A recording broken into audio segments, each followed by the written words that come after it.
YouTube, my name is Mesa Sean, and welcome back to another Destiny 2 news video. And oh my god, am I going to kick this video off with some amazing breaking Destiny 2 news, and that's going to be, we are getting a new landing zone on Europa. Yay! Isn't that exciting?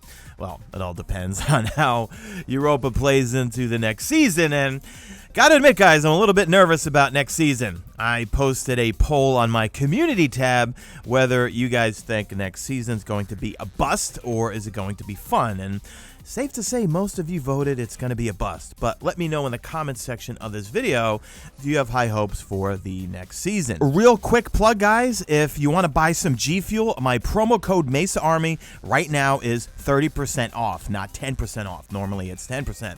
Until next Monday, which will be the 1st of February, you can get yourself 30% off. So click the link in the description if you want to save some extra money on G Fuel. All right, guys, let's get into the news. If you enjoy it, hit that like button. Comments help out even more. Subscriptions help out even more than that. And if you want to really become an MVP, join the Mesa Army Destiny 2 community over on Discord and become a channel member. All right, let's do this, guys. First things first, the Twitch Prime Gaming Bundle has dropped, and we have Graviton Lance. And if you're a new player or simply don't have Graviton Lance, make sure you go grab it from Amanda Holiday. I will put the link in the description where you can go claim the bundle. Graviton Lance has become one of my favorite exotics. It did make my top 10 plus exotics in that video. I will link it at the end in the description end card.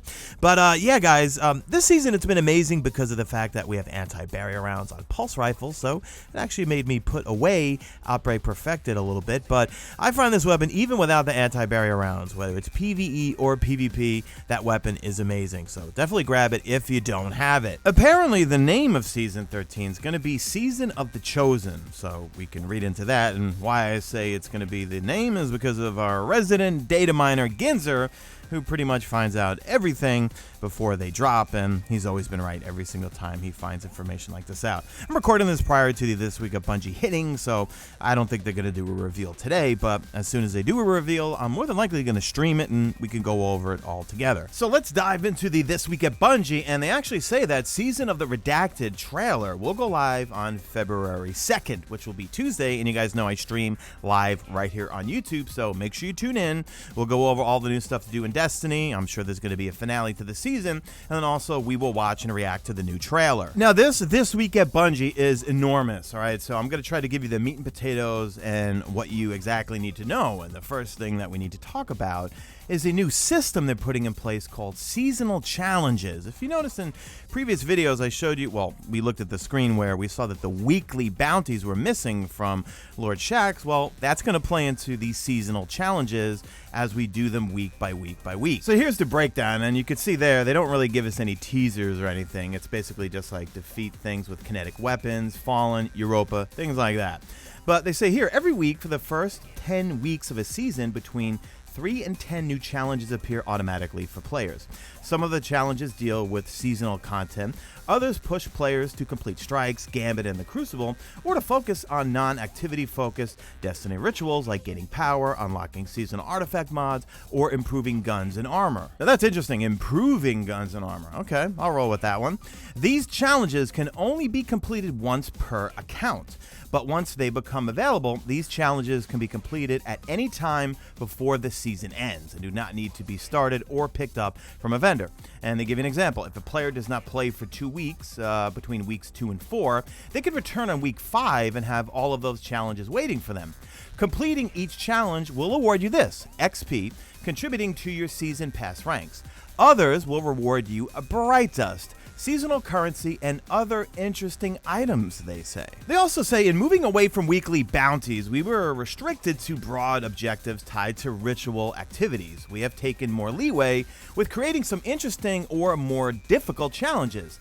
These may be things you are already doing, or things that test your ability, and they give some examples like defeating primeval envoys in Gambit, defeating enemies in Nightfall, the ordeal with seasonal weapons, gaining infamy or valor ranks, acquiring the ritual weapon and its cosmetic ornaments, winning rounds in Trials of Osiris, completing a Grandmaster Nightfall, etc. Not all challenges will require the level of accomplishment, but the harder and longer the challenge is, the more experience it will give you.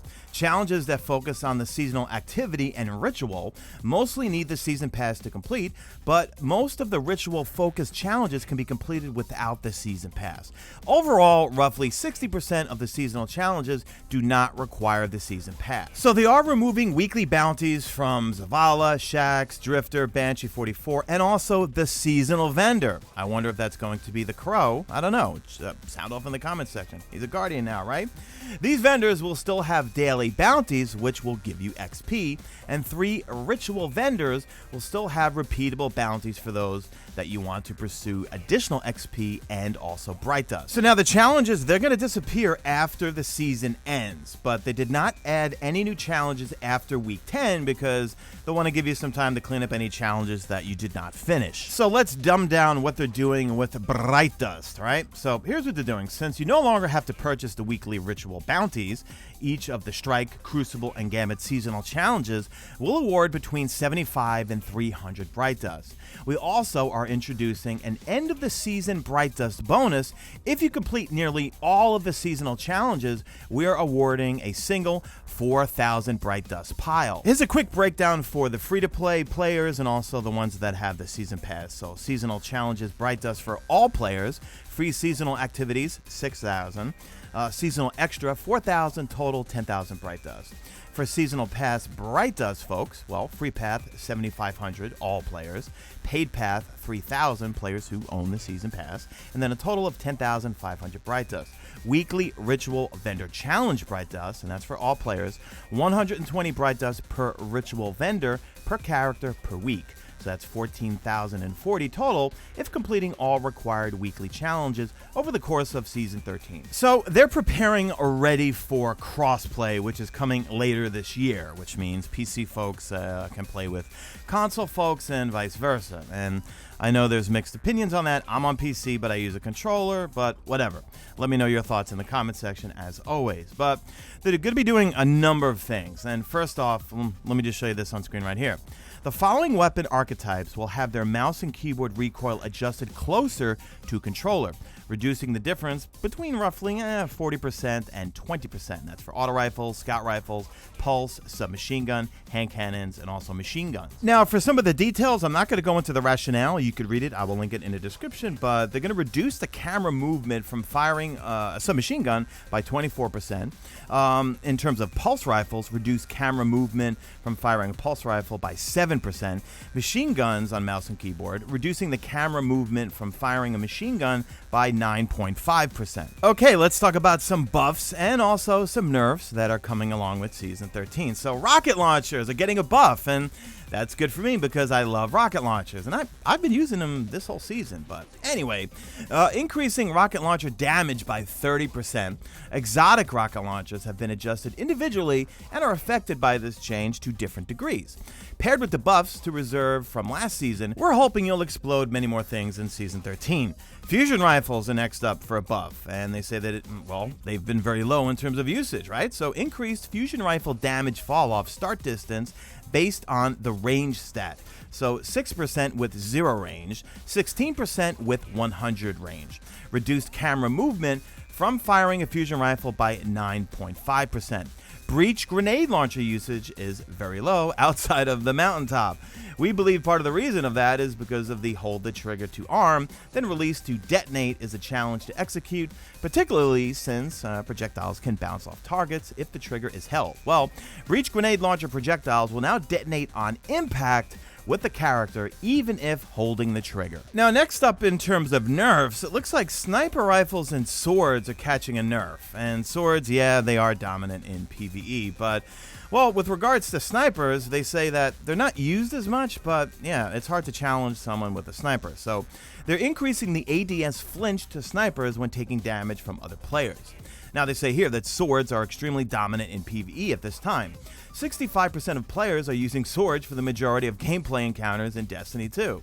While we are introducing a buff to rocket launchers to make them a bit more enticing, we feel that swords do too much damage compared to other options, so they're reducing the damage by 15%. So I'm curious how that's going to play out in the raid, as well with 8-track tape. We always use the Lament. We also have some exotic changes and also fixing some of those bugs. Like some exotic weapons, they lose their buff when you switch weapons, which is intended, but at the same time, they would lose their buff if you pulled out your Go Shell, which is not intended. So they're going to fix that for the Ace of Spades, the Taraba, and also Hawk Moon.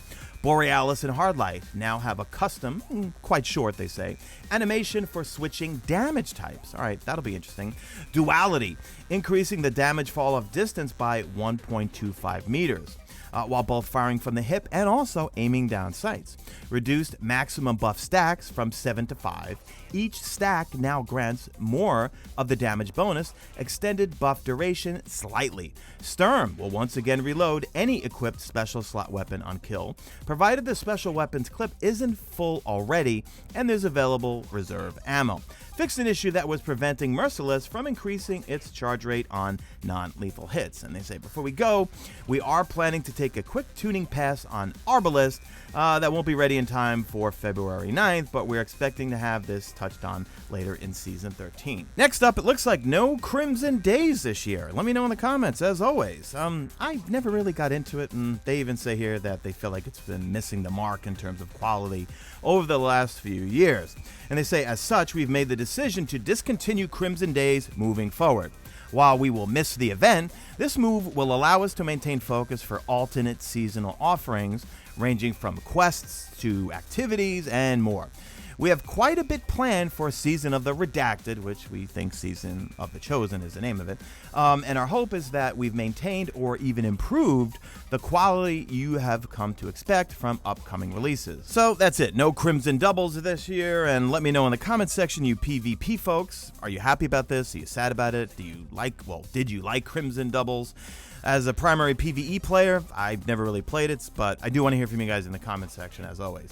And as they finish off the This Week at Bungie, they do put in the tweet from the Destiny the Game Twitter account that if it gets 7 likes, they're going to add a new landing zone on Europa next season. So, yeah, it looks like we're going to be getting one because it got, roughly about, 44,000 likes. So, yeah, we're getting a new landing zone, guys. So, that's going to do it for the video. So, leave me a good old hashtag made it to the end if you did make it to the end. Follow me on Twitter at Mesa Sean. Check out my stream. Usually know it's on YouTube, and that's it. I am out of here like Vladimir, and I'll see you tomorrow for my weekly Xur stream at 11:30 a.m. Pacific Standard Time. See you guys.